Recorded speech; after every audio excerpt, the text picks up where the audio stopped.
Hello, all you hardcore boxing fans out there. How you doing? It's Russ here from Porky's Corner, the biggest mouth in sport. Right, few things been going on. There's a press conference today in Saudi, isn't there? Bivol against Ramirez. What do I think to that? 10 out of 10 Eddie earned for doing that. That's brilliant. That's a positive. Well done. I think it's a great fight. It's a good fans fight, that, isn't it? So yeah, I'm impressed with that. I'm impressed with that. See, Eddie's shown his true colours about a pound note, hasn't he? Eddie just wants the bag now, doesn't he? He wants to get as much money in as he can. He's seen all that money that's been offered to golfers, I need to go out there and they want a slice of that cake, don't they? Well, Bricktop wants a slice of that cake as well, doesn't he? He's been over and around Saudi, hasn't he, Bricktop, last few months, and he's 4.2 Daimler. But oh, Bricktop. Does it leave a sour taste in my mouth? Yeah. They preach legacy and it's not about money, and it isn't it really? When you're going to Saudi, you can put that on anywhere it will, can't you? That fight, but Saudi, come on, it's about money, in it. And them arenas, they're for rich people, aren't they? Them arenas in Saudi, they're charging that much for tickets. They're like twice as much as a ringside seat, you know, at Wembley. How can average Joe take his kid to that fight in Saudi? Well, they can't, can they? Who would want to see a Mexican and a wherever Russian is he, Bivol or whatever? So that way out in the Iron Curtain, but good fight though. Very, very, very good fight. But I want to touch on that eliminator fight. Jean Pascal and Joshua Buatsi, Eddie's fighter. Lou DiBella won the purse bid, but I've been telling you all for 35 years. Matchroom don't win purse bids because they're not in control. So don't be surprised if Eddie pulls Joshua Buatsi out that fight.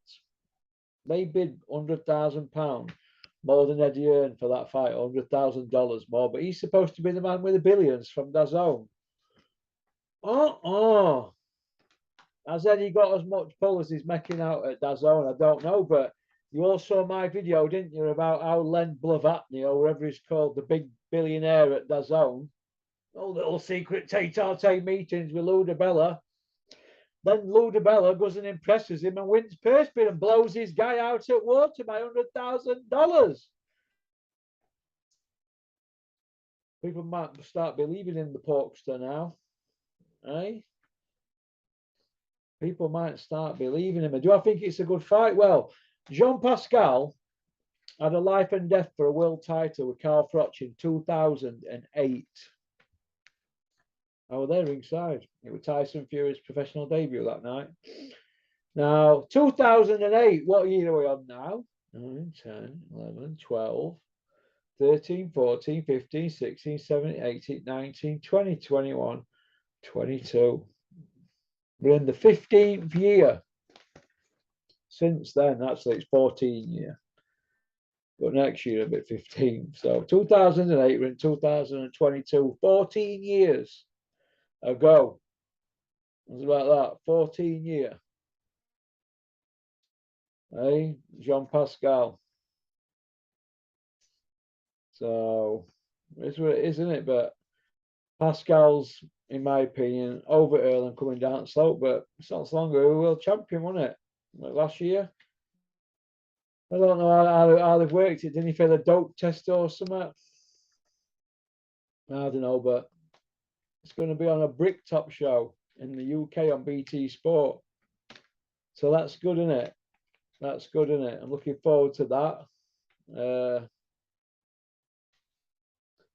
Hopefully they'll try and get Yard on same show with somebody else and have a double header, or Callum Johnson. Make it a night of light heavyweights. I don't know what Bricktop's got in his mind, but I think light heavyweights the best division out there at the moment. I do honestly. I think there's some really exciting matchups out there. I like heavyweight. Obviously, everybody's obsessed by heavyweights because of power and all that and hype, but light heavyweights. So it's an hardcore's wet dream at the moment, isn't it? Light heavyweight, proper traditional weight as well. So good luck with that. People keep emailing me other YouTube channels. I'm not going to mention no names and give them any PR. There's a couple of YouTube channels at the moment that are basically hula hooping Joshua.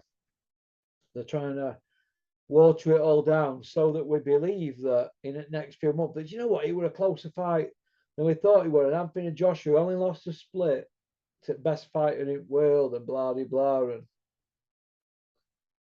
you know he'll come again, and you know his resume is better than Lennox Lewis's at this stage of their careers after so many fights. Blah blah blah blah. Listen, Joshua's not fought Fury, he's not fought Wilder, and he didn't fight Luis Ortiz. He fought Eric Molina and they put Dave Allen in with Ortiz, and Ortiz was WBA interim world champion at the time. But the belt went online. Look what he did to Dave Allen. Dave wasn't bothered about fighting him, was he? But Joshua wants a keen to get a new Olympian, Cuban, Southpaw, was he? Just leaves a bad taste in my mouth. So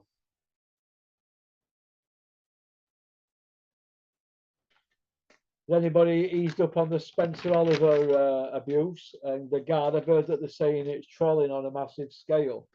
Trolling on a massive scale. What about Spencer Oliver lining his pockets from YouTube fights and going to Sky bigwigs trying to make YouTube fights, thinking about his pocket and not thinking of the damage long term in boxing? And then Spencer Oliver's going back to his job at Talksport as if nothing's happened.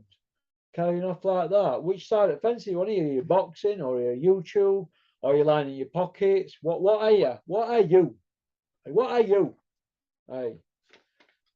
Why isn't the mainstream media asking Eddie Hearn about all these purse bids that he don't win? You know, I mean, that's what I really want to know.